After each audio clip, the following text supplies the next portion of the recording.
From the station working for you, this is WRTV News at Noon, streaming now. Now at noon, the search for a suspect is on after a stabbing attack on the east side. We'll show you what we know so far about what went down. Indiana is #1, but it's not in a category it wants to be in. The new report that shows Hoosiers ahead of everyone else in the country in COVID-19 cases. But first, here this midday, we want to thank you for joining our team here on WRTV. I'm Lauren Casey with Alyssa Donovan in for Todd Clausen today, and we're taking a look at today's forecast.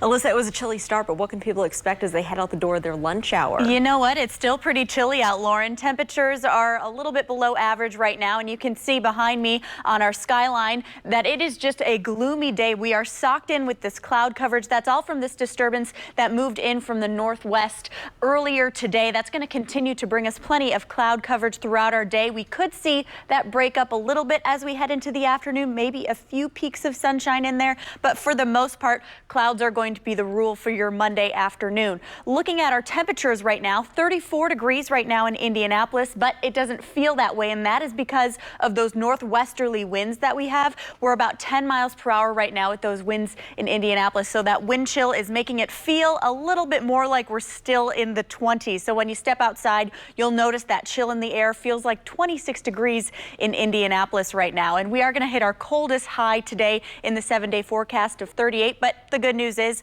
much warmer temperatures. We're into the 50s in the 7-day forecast. All of those details coming up.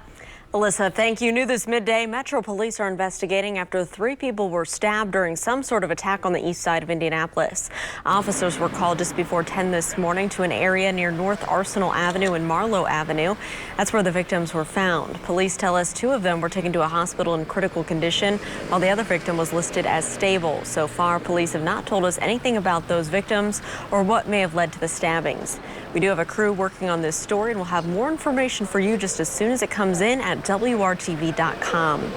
For the second time in 4 days, a fire has damaged a West Side apartment complex. This started just before 4:30 this morning at a complex on North Traub Avenue. That's near West Washington Street and Belmont Avenue. You can see here flames coming from the top of that apartment building. The opposite end of the same building caught fire this past Thursday, December 3rd. Investigators say a 74-year-old man died over the weekend from injuries caused by that fire. The man is the city's 8th fire death so far this year. The cause of both fires is under investigation. The number of Hoosiers impacted by the coronavirus pandemic continues to be high. Let's take a look at the very latest numbers in from the state health department. Today, 5,700 new cases of COVID-19 were reported. The last time the state was below the 5,000 case mark in a single day was back on November 28th. That was the Saturday after Thanksgiving. We can tell you that 42 additional deaths were also reported today, and that brings the state to 5,986 since the start of the pandemic. And after falling for most of the week, COVID-19 hospitalizations are up slightly today. Indiana hospitals are now treating 3,214 patients with COVID-19. A new report says Indiana had the worst coronavirus infection rate in the entire country last week. The COVID tracking project says Indiana was the only state to record more than 1,000 new COVID-19 cases per 1 million people. Indiana had 1,025 new cases per million people for the week of November 30th through December 6th. That puts us ahead of South Dakota, Nebraska, Utah, and Minnesota. In the last week alone, the U.S. has reported more than 1.3 million cases of COVID-19. That's more than any other week on record so far. It comes as the country inches closer to a vaccine being available. ABC's Rena Roy has the latest.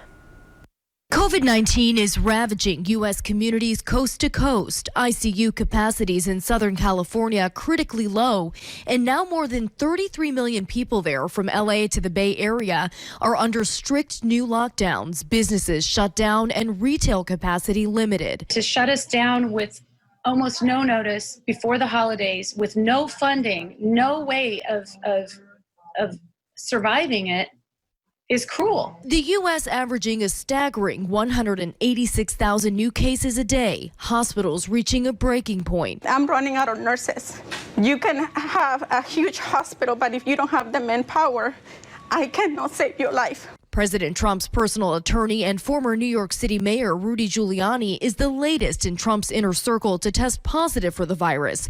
Giuliani meeting indoors with state lawmakers, never seen with a mask on during public appearances, even as top health officials in the Trump administration have been urging Americans to wear face coverings. It's really concerning to me that we still have people out there who don't understand how much spread is occurring by people who don't have symptoms. And we need you to hang on just a little bit longer because we've got vaccines coming. This week is pivotal in the race for a vaccine. Pfizer's vaccine could be granted emergency use authorization soon after Thursday's FDA hearing, and states are getting ready to distribute it. Pfizer's vaccine has already been authorized for use in the UK, with vaccinations expected to begin there tomorrow. Rena Roy, ABC News, New York. Today, we are expecting new information about the state of the restaurant and hospitality industry here in Indiana. The president of the Restaurant and Lodging Association says sales and foot traffic are down at restaurants and it's only getting worse. That's why the association is launching a new campaign called Dine Safe December. It's a reminder of everything restaurants are doing as they're committed to the Hoosier hospitality promise. We removed seating, we removed tables, we've done those things. We can't see people at bar tops in some communities. Which matters because of those additional seats. People are not going out late in the evenings. We don't see that type of business. We also see zero convention business. We see zero sports business, and also central business districts throughout the entire state of Indiana, and frankly, throughout the entire country and world, are been absolutely decimated because people are not going to their offices. So we don't see that typical business travel. We don't see that typical business dinner, lunch, breakfast, or anything of that matter. Well, the association's new campaign hopes to encourage people to find ways to support local restaurants. Local businesses, we know they're depending on holiday shopping, especially this year. Next, we'll take a look at how one city is helping small businesses close the digital divide to help them keep online shoppers from looking elsewhere. Alyssa. And it is a chilly start to our work week. Temperatures are in the 30s right now. Feels a lot more like the 20s when you step outside, but we are climbing way up in the 7-day forecast into the 50s later this week. I'll break down all the details coming up.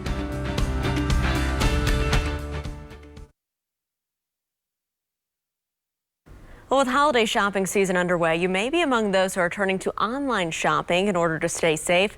Usually that's not good news for local small businesses, but our Troy Washington tells us that one town has a new program that could be a lifeline for Hoosier business owners this season.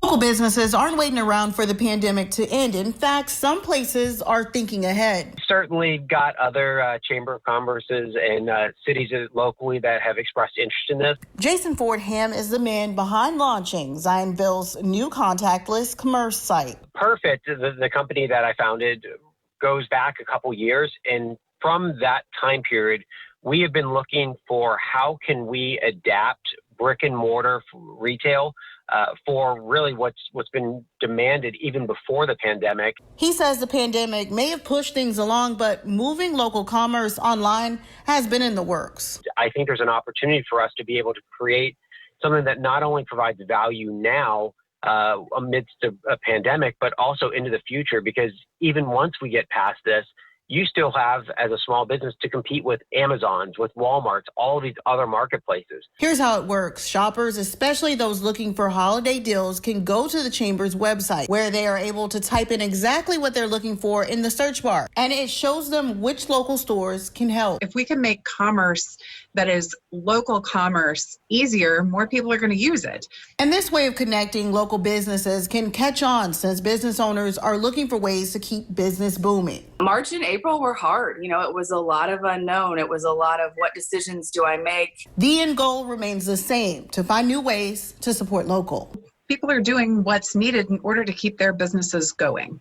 And this year, we are trying to do as a chamber what's necessary to support those businesses' needs to make sure that they are around after this is all over. And because almost 70% of every dollar that comes into a small business stays local. Working for you, Troy Washington, WRTV. Troy, thank you. The site is growing every day. Right now, there are more than 15 businesses on the Zionsville Marketplace site. And WRTV is helping you find places where you can shop local and keep your dollars right here in Central Indiana. We have a list of local small businesses offering all kinds of different products and services on our website. Just visit WRTV.com. Well, he was a beloved part of the Indianapolis music scene for decades. Next, how he gave so much to the city he loved and the enormous legacy he leaves behind. Let's take a live look outside right now. This is our tower camera view to the west. Alyssa Donovan is here to break down our forecast for our Monday and look ahead to the rest of your work week. That's coming up when the news at noon continues right here on WRTV.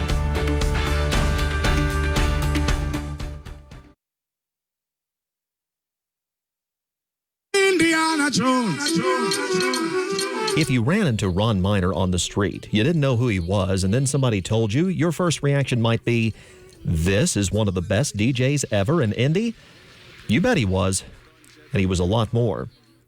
From Melody Skateland, which his family owned and where Ron spun the turntables for the very first time, to Ben Davis High School and IUPUI, to the Big Apple, where Ron truly became DJ Indiana Jones. He was the pal there of future star Mark Ronson, and while he was in New York, he was never ashamed to say that he was reppin' Naptown. Then, Ron Miner came back home, and hip-hop in Naptown became a thing. A chunk of that was a group managed and produced by Ron Miner. The group longtime entertainment journalist Dave Lindquist called the best hip-hop group the state has ever seen, the Mud Kids. We got the O-line to keep your blitzes away. To get to number 18, it takes a week of just Saturdays. Ron also kept the DJ part of DJ Indiana Jones going strong, grooving with Reggae Revolution, the weekly jam at the Casbah in Broad Ripple, the club Ron would make his own a couple decades later. In the meantime and in between time, Ron would jam with his crew at Crush Entertainment, with our partners at Radio 1. How you doing? It's your man DJ Indiana Jones, Radio Now 100.9, and I'm urging you to vote. Get out and vote. Ron Miner would teach inside his own classroom at the Wheels of Steel and in the actual classroom. He talked to the students about his life and where he grew up, because he grew up for a lot of our students. He grew up in the same neighborhoods that they did. I mean, he went through his entire background and really brought it around to the students to just always be true to yourself. Ron Miner was an advocate. He would give prodigiously to the city he loved through his 12 DJs of Christmas event, through his activism for what he passionately believed. Ron Miner would promote, whether it was hip-hop or the city of Indianapolis. If there was a beat and some bass, the DJ was in the house. That's why no one was ready for the news from this weekend. We were not ready for Ron Miner to say goodbye to us. There were more records to be spun, more shows to push when the pandemic finally let up, more stars to help make. Now the faders are still, the scratch is silent. And though there are incredible DJs and enormous hip-hop talent in this city, there's also a void that no one will be able to fill. DJ Indiana Jones, Ron Miner, the man who helped take the nap out of Naptown. Ray Steele, WRTV.